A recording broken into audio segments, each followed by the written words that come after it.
Está começando pela TV Novo Tempo mais um programa Evidências, sempre em busca de fatos que comprovem a veracidade histórica da Bíblia Sagrada. Recentemente, o mundo foi surpreendido por uma notícia bombástica. O Papa Bento XVI estava renunciando de seu cargo. Com voz calma, ele leu para os poucos presentes a sua carta redigida em latim, onde dizia renunciar por questões de saúde e para o bem da própria Igreja. Em pouco tempo, um novo conclave foi convocado, e depois da fumaça branca e o tradicional anúncio de Habemus Papam, um novo pontífice é apresentado ao mundo. Novamente, para surpresa de todos, ele, embora descenda de italianos, vem da América Latina e adota o singelo nome de Francisco, homenageando aquele que talvez foi o santo mais humilde de toda a hagiologia católica. Assim, separamos este programa de hoje para contar para você um pouco da história dos papas. Afinal, como surgiu o papado?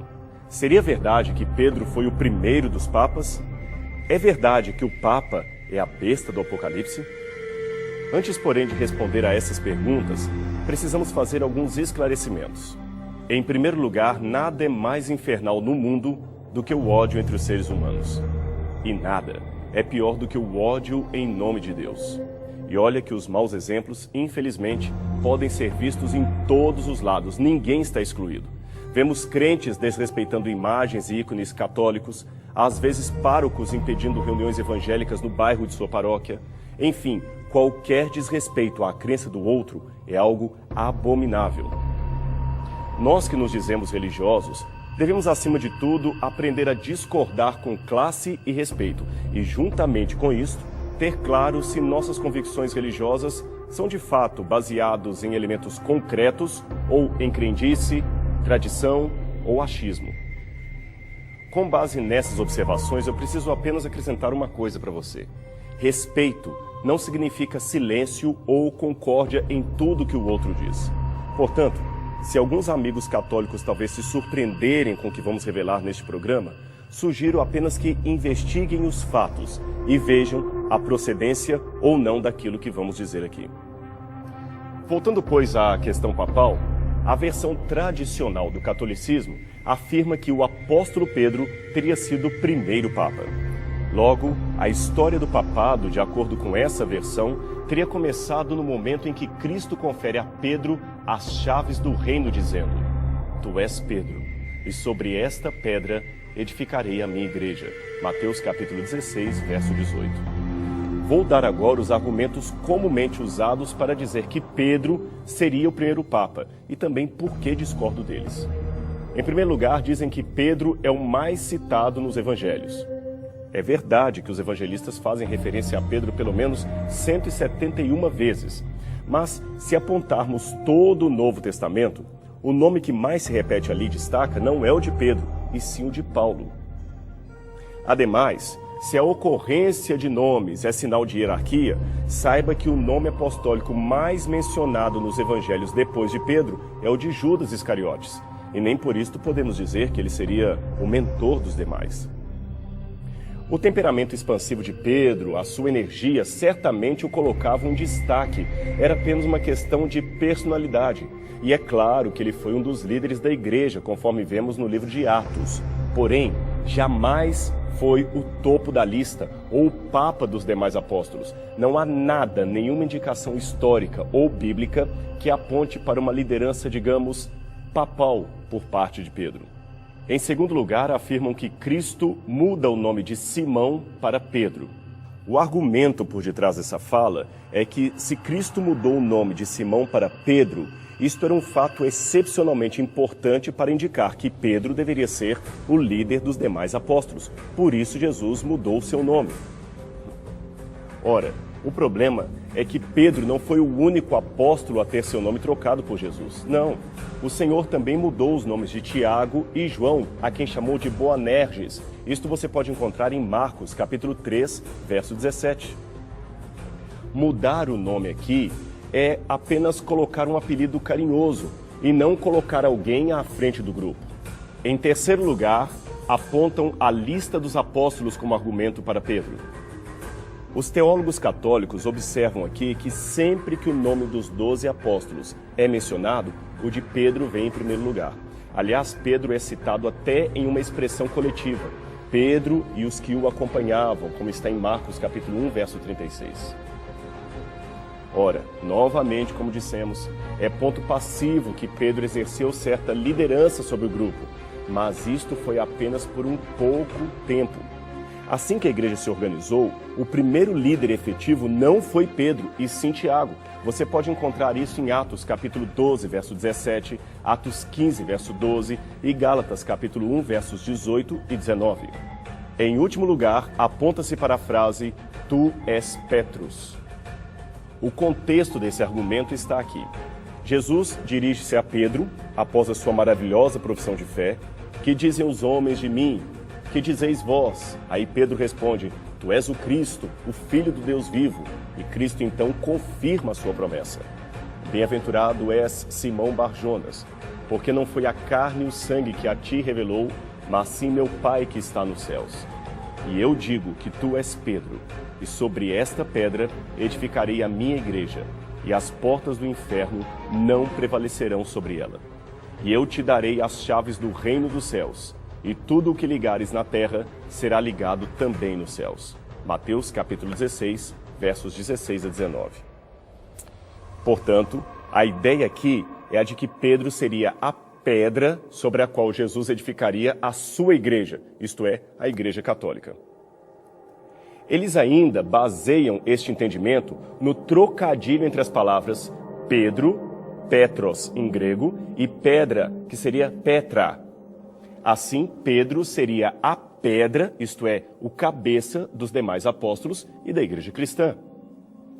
O problema com esta interpretação é que, embora não saibamos ao certo qual o jogo de palavras que Jesus teria originalmente usado em sua fala, porque, afinal de contas, ele falava aramaico, existe no Novo Testamento uma grande diferença etimológica entre a palavra grega Petros e Petra. Petros, ou Pedro, refere-se a um pedregulho, uma pedrinha qualquer, enquanto Petra é uma rocha sólida. Note também que Jesus não disse, sobre ti, Pedro, edificarei a minha igreja, mas antes, sobre essa pedra edificarei a minha igreja. Noutras palavras, o que Jesus quis dizer foi o seguinte, Pedro, eu sei que você é sincero, mas você é apenas um pedregulho. Contudo, a minha igreja eu edificarei sobre essa rocha sólida, muito maior do que você. Interessante que o próprio Pedro, talvez se lembrando desse episódio, falaria posteriormente dos crentes, isto é, da igreja, como sendo um edifício de pedras que vivem alicerçadas sobre a pedra viva, que é Cristo Jesus, e não o próprio Pedro. Isto está em 1 Pedro, capítulo 2, versos 1 a 10. E Paulo, diga-se de passagem, segue na mesma linha, como você pode ver, por exemplo, em 1 Coríntios, capítulo 3, verso 11. Leia esses textos com calma. Outro problema com essa interpretação tradicional católica é que não encontramos nenhuma vez nos evangelhos Cristo indicando aos demais apóstolos que Pedro seria o seu líder. Pelo contrário, o Salvador sempre deixou claro a igualdade hierárquica entre os 12. Em Mateus capítulo 23, versos 1 a 12, ele adverte que não aceitassem ser chamados de pai, porque só Deus é pai. Curioso que, contrariando isto, o líder da igreja se autodenomina Papa, que é justamente pai em latim. E também que não aceitassem ser chamados de guias da igreja, porque Cristo é o único guia. Novamente, o clero se denominou por muitas gerações o supremo guia espiritual e teológico dos leigos. Indo para a questão das chaves dadas a Pedro com a ordem de ligar e desligar no céu e na terra, questão esta tão valorizada na iconografia católica, isto é facilmente compreendido se entendermos em outras passagens que este mesmo elemento é conferido a todos os discípulos de Cristo e não apenas a um deles. Veja, por exemplo, Mateus capítulo 18, verso 18, João 20, 23, Apocalipse 1, 18, etc. Quanto àquela famosa passagem de João 21, verso 15, quando Jesus pede a Pedro que apacente as suas ovelhas, Novamente, este pedido também é estendido em outros textos a todos os membros do grupo. Veja, por exemplo, 1 Pedro, capítulo 5, versos 1 a 4. Pedro nunca se considerou um chefe supremo ou um papa da igreja, nem em Roma, nem em qualquer outra parte do império. O mesmo se pode dizer de Lino e Clemente, os seus dois imediatos substitutos na cidade de Roma. Nenhum deles jamais arvorou para si o título de papa ou líder supremo da igreja. É uma pena que, por questões de tempo, eu não terei como tratar em detalhes o que chamamos em teologia de patrística, isto é, o que os primeiros pais da igreja escreveram a esse respeito. Mas eu posso pelo menos afirmar que as passagens geralmente citadas para dizer que os pais da igreja reconheciam Pedro como o primeiro papa são geralmente passagens controvertidas e fora de contexto. Eu vou dar apenas um exemplo para você do que eu quero dizer. O famoso Santo Agostinho de Hipona, um dos teólogos mais respeitados da igreja, negou veementemente que Jesus se referia a Pedro quando disse: "Sobre esta pedra edificarei a minha igreja". Mas alguns teólogos mostram diversas passagens escritas por Agostinho, onde ele aparentemente estaria validando a interpretação tradicional de ser Pedro a pedra onde Cristo edificou sua igreja. Mas, geralmente, esses colegas teólogos, de quem discordo com muito respeito, não informam que no final de sua vida, Agostinho escreveu uma obra em latim chamada Retractationes, isto é, reelaborações, onde ele esclarece e corrige algumas de suas declarações prévias que não foram bem compreendidas por alguns leitores. E ali, ao falar de Pedro, ele esclarece no livro 1, capítulo 20 ou 21, dependendo da versão, no verso 1, que apesar da má compreensão de muitos, para ele, Agostinho, a pedra na qual a igreja fora fundada era Cristo e nunca Pedro. Isto está claramente lá, pode ser conferido inclusive no original latino da obra. É só olhar para confirmar. Aliás, esta mesma informação pode ser encontrada também nesta antiga edição católica da Bíblia de Figueiredo, lançada em Lisboa. Então, se Pedro não foi o primeiro papa, quem foi? Como começou esse sistema papal? No segundo século depois de Cristo, a igreja estava mais organizada e começou a haver mais destaque para líderes locais, geralmente anciãos que cuidavam de uma pequena congregação de fiéis. O respeito adquirido por esses líderes era proporcional ao tamanho da cidade onde a sua congregação estava localizada. Então criou-se com o tempo uma hierarquia entre os anciãos ou líderes locais e os mais respeitados eram aqueles, é claro, que tinham uma cidade maior. Esses passaram a ser mais reconhecidos. Eles foram então chamados de episcopos, um termo grego que literalmente quer dizer aquele que vigia sobre os demais. Este termo, episcopos, já aparecia umas 5 vezes no Novo Testamento, mas com um sentido bem diferente daquele adquirido posteriormente. De episcopos veio a palavra bispo, que usamos até hoje. Agora raciocine comigo. Como dissemos, quanto maior a cidade, maior respeito teria o bispo que cuidava da igreja local, certo? E qual seria a maior cidade daquele tempo do Império? A cidade de Roma, é claro. Então era de se esperar que o bispo de Roma teria maior destaque do que os demais. Sendo assim, quando em 475 de nossa era, o Império Romano Ocidental caiu nas mãos dos bárbaros, a cidade de Roma tornou-se então o reduto inicial das tribos invasoras que dividiram o reino entre si. Ocorre que muitos desses povos invasores, como os germânicos que conquistaram primeiramente a região fronteiriça do rio Reno, eles tinham sido contactados previamente por missionários cristãos, pregadores especialmente da Capadócia, e estes bárbaros haviam se tornado conversos ou pelo menos simpatizantes do cristianismo. Com isto em mente, eles pouparam a instituição cristã e até lhe deram certa autonomia. Agora, é importante dizer que entre o século II, que mencionei anteriormente, e estas invasões bárbaras, houve, entre uma coisa e outra, no IV século, a marcante figura deste imperador. Seu nome, Constantino o Grande, o homem que unificou a Igreja e o Estado imperial. Como parte de uma grandiosa estratégia política, Constantino parou de perseguir os cristãos, deu salário para os bispos da igreja, financiou a construção de basílicas e, pretensamente, afirmou ter se convertido a Cristo. Segundo ele, a cruz de Jesus aparecera como um sol durante uma caminhada para uma batalha, e o próprio Cristo lhe deu o sinal da vitória. In hoc signo vinces, teria dito Cristo, que em latim quer dizer, sob este símbolo vencerás. Então uma mescla de simbolismo cristão e romano começou agora a aparecer em todas as partes do império. Decretos e mais decretos favorecendo o cristianismo foram expedidos. A igreja agora já não era apenas católica, isto é, universal.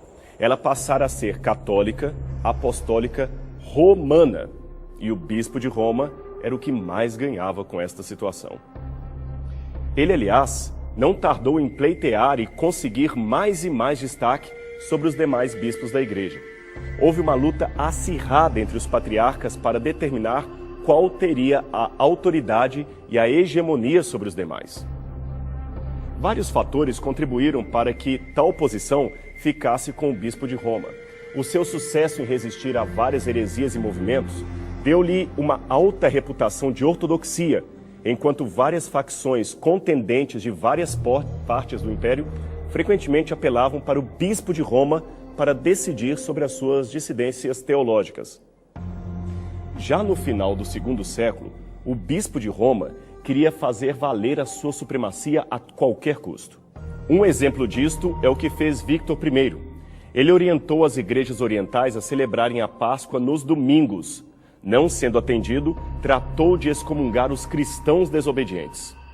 Depois disto, a partir do quarto século, o recurso a Mateus 16 a 19, se tornou cada vez mais frequente para fortalecer a supremacia do bispo de Roma, que, a partir de então, passou a ter exclusivamente o título de Papa. Assim, no ano 380 d.C., o imperador Teodósio proclamou o catolicismo religião oficial de Roma. E esse imperador deu tanta força ao Papa que ele mesmo foi, ironia das ironias, excomungado pelo bispo de Roma e obrigado a curvar-se perante as suas exigências.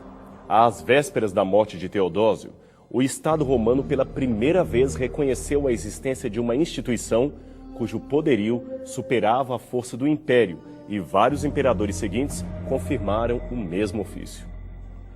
Então, para completar os rumos dos bons ventos políticos, a Igreja foi a única instituição do Império Ocidental capaz de sobreviver à ocupação germânica, que mencionei anteriormente. Finalmente, em meados do VIII século, em meio a uma grande contenda política, o Papa apresentou um documento chamado Constitutum Donatio Constantini, ou Doação de Constantino. Neste documento, o imperador Constantino havia supostamente passado para o Papa Silvestre I e todos os demais papas os seus títulos, as suas heranças, as suas terras, tudo o que ele possuía. O papado, então, seria oficialmente herdeiro do imperador Constantino. Embora hoje a maior parte dos historiadores considerem este documento falso, na época ele convenceu. E Roma católica, passou a ser dona de grandes extensões de terra em toda a Itália. Parte dessas terras é hoje o Estado do Vaticano. Estado, aliás, que foi devolvido à Sé Católica por ordem de Mussolini em 1929. Eu disse devolvido porque em 1798 o Papa Pio VI foi preso por ordem de Napoleão Bonaparte e a Igreja perdeu temporariamente os seus títulos de propriedade. Durante o tempo em que esteve com toda a força governando a Europa, afinal todos os demais monarcas temiam o poder da Cúria Romana, o papado, infelizmente, fez muitos estragos. Estragos estes que coincidem com profecias bíblicas acerca da apostasia e da chegada de um certo anticristo. Esse anticristo é representado em Apocalipse 13 como sendo uma besta fera, isto é, um monstro simbólico que surge do mar. Este poder, de acordo com o apóstolo Paulo, seria revelado em conjunto com a grande apostasia do povo de Deus. Isto está em 2 Tessalonicenses, capítulo 2, verso 3. Como esta é uma palavra pouco usada, deixe-me perguntar, você sabe o que é apostasia? Deixe-me definir o termo. Apostasia é uma palavra grega que vem da mesma raiz de apostasium, e ela quer dizer, segundo o dicionário, separação, divórcio, quebra de acordo. Assim, segundo o apóstolo Paulo, uma grande separação ou quebra de acordo aconteceria no futuro do cristianismo. E junto com isto, viria o anticristo. Você pode encontrar esta definição em várias passagens da Bíblia, como 1 João capítulo 2, verso 18, 1 João capítulo 2, verso 22, 1 João, novamente, capítulo 4, verso 3 e 2 João capítulo 1, verso 7. Todas essas passagens falam da vinda e da obra do anticristo. Novamente, a palavra anticristo é outro termo grego que significa aquele que opõe a Cristo, usurpando, tomando o lugar de Cristo. Um estudo sistemático da Bíblia e da interpretação mais antiga das profecias apocalípticas mostra que os cristãos primitivos sempre entenderam que este anticristo seria uma união perigosa entre a Igreja e o Império Romano. O que antes era oposto a Cristo, agora usurpa o seu lugar. Esta é a definição de anticristo. Ora, se a Bíblia diz que a rocha é Cristo, e a Igreja diz que Pedro é a rocha e os demais papas, você vê aí um exemplo de um homem tomando o lugar do mestre. Isto sim seria uma quebra de acordo conforme aquela profetizada por Paulo. Aliás, não é à toa que no documento de doação de Constantino, que já mencionamos, o Papa ali é chamado de Vicarius Filii Dei, isto é, o substituto do Filho de Deus, aquele que está no lugar do Filho de Deus. Uma outra passagem muito forte para mim é Daniel capítulo 7, 25. Ali diz que esse futuro poder também cuidaria em mudar os tempos, isto é, os calendários, e a lei de Deus, pois foi justamente isto que Roma fez, tanto em sua fase pagã, quanto em sua fase papal. Ela criou uma espécie de calendário universal, fazendo com que os calendários bíblicos baseados na agricultura, na astronomia e nas festas religiosas fosse quase esquecido. Veja os meses do ano como os temos hoje. Eles são quase todos homenagens a imperadores romanos, como Júlio e Agosto, a Júlio César e Augusto, ou também a deuses romanos, como Marte, Março, e Janus, Janeiro. O mês de setembro, que lembra o número 7, passou nas mudanças romanas a ser o mês 9. O mês de outubro, que lembra o número 8, passou a ser o mês 10. Novembro e dezembro, que lembram respectivamente os números 9 e 10, passaram a ser os meses 11 e 12. Assim foi nas reformas julianas, feitas por Júlio César, e depois nas reformas gregorianas, feitas pelo Papa Gregório em 1582. A Páscoa, que no calendário bíblico era celebrada no dia 14 de Nissan, passou a ser fixada no domingo seguinte à lua cheia após o equinócio primaveril do hemisfério norte. Isto apenas para acomodar no mesmo calendário eclesiástico as festas religiosas católicas e as festas pagãs de Baco, o deus romano do vinho, festas estas que deram origem ao carnaval. O mitraísmo, uma religião importante com seu principal culto ao deus Sol, também chamado de Solis Invictus, entrou com força na igreja, graças ao papado, e mesclou a figura de Cristo com a de um deus pagão. Veja esse relevo do deus Sol, extraído de antigas termas romanas. Agora, compare-o com esta imagem de Cristo encontrada numa igreja espanhola do século VII. Neste contexto, o Papa ainda assumiu para si o título anteriormente pertencente ao imperador e que era um título pagão de honra ao imperador como sacerdote do deus Mitras, o deus Sol. Esse título era Pontifex Maximus, ou Sumo Pontífice. Significa o principal construtor de pontes entre os homens e o deus Sol. Curiosamente, o mesmo título hoje largamente usado pelo Papa, que também é chamado de Sumo Pontífice. Não é à toa que a Igreja justamente institui como dia de guarda, ou dia de feriado cristão, o dia do Sol, dies solis, dia que, aliás, veio em lugar do sábado bíblico. e dia que foi também rebatizado com o nome de Dies Domini, ou Domênicos, que quer dizer domingo, ou dia do Senhor. Agora, na Bíblia, o dia do Senhor não é o domingo, e sim o sábado. O domingo foi colocado no lugar do dia de guarda prescrito na Bíblia. Veja novamente esse detalhe. No calendário bíblico, o sábado é chamado de sétimo dia da semana, mas a cultura eclesiástica fez do domingo o sétimo dia. É por isso que, contraditoriamente falando, o domingo encerra o chamado fim de semana. Mas veja que estranho, o dia seguinte é chamado de segunda-feira e não de primeira-feira.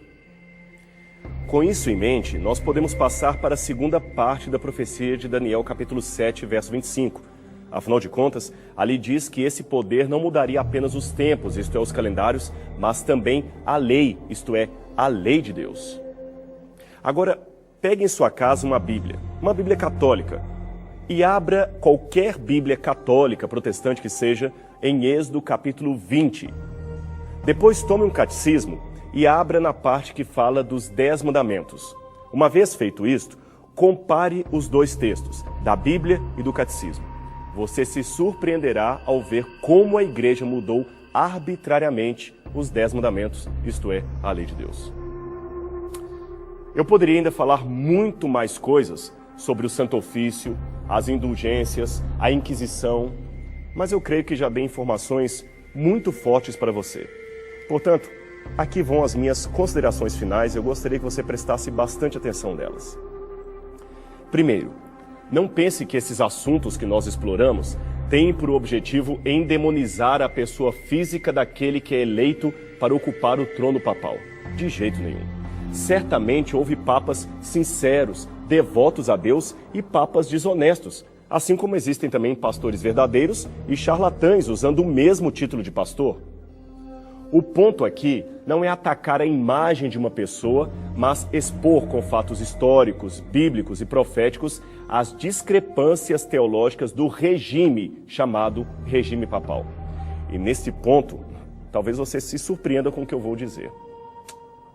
Não confie prontamente no que eu estou dizendo. Isto mesmo. Essas informações que você recebeu foram dadas com o fim de que você investigue por si mesmo os fatos e conclua a respeito do que está por detrás do maior sistema eclesiástico do mundo, se ele é mesmo um sistema bíblico ou se está cumprindo o papel do anticristo predito na Bíblia. E com relação às pessoas que estão na Igreja Católica, deixe-me dizer que eu mesmo fui católico. E eu me ofendo profundamente quando um protestante ou evangélico sugere que eu só me converti quando abandonei o catolicismo. Isto simplesmente não procede. Preste atenção no que vou dizer para você. Eu era um católico muito bem convertido, tão convertido como hoje. O que os adventistas fizeram foi apenas dar-me a chance de conhecer verdades acerca do Deus que eu já amava e não sabia. E como eu, certamente há milhares, eu diria milhões de outros sinceros na Igreja Católica. A Igreja de Deus não pode se limitar aos contornos da minha própria religião, isto é, não são apenas os da minha religião que serão salvos. Antes, a Igreja de Deus é formada por sinceros de todos os credos e até por pessoas que não estão em credo algum. Eu tenho muitos amigos católicos cuja sinceridade espiritual eu jamais poderia negar. Eu não consigo sequer supor a ideia de chegar ao céu e não encontrar ali irmãos católicos como Madre Teresa de Calcutá, Irmã Dulce ou Francisco de Assis. Se esse pessoal tão caridoso e altruísta não foi verdadeiramente cristão, quem é que foi? Mas de uma coisa eu sei, a menos que haja duas verdades, e não há, eu tenho muitas vezes que optar entre o que diz a Bíblia e o que ensinam as bulas papais. E entre ambos, meus amigos, eu prefiro ficar com a Bíblia.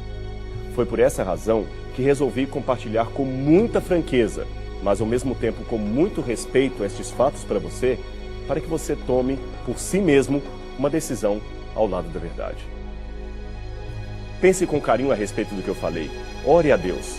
Seja fiel ao que diz a palavra de Deus. E a gente se encontra novamente aqui, tá bem? Semana que vem, na TV Novo Tempo, para mais um programa Evidências. Até lá!